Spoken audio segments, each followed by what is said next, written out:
Children love to help around the house, and it makes it a lot easier for you to get your work done if you include them. They'll feel a sense of belonging and they'll build some skills.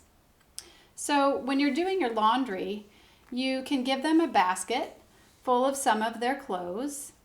And here I have just 2 pairs of pants and 2 shirts and a work rug.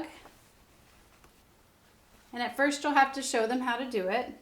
Lay it out and just simply over and down.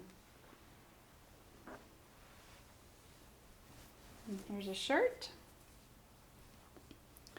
Over and down. Here's another pair of pants. Over, down. Put in the pants pile. And over and down. Then you can have them put the folded clothes back in the basket. And if you're not doing the work in their bedroom, then they can carry it into their bedroom.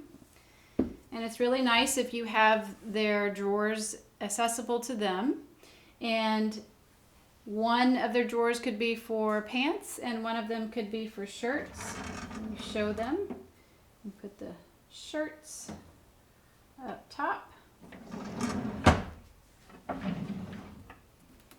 And the pants at the bottom. This makes chore time a lot easier.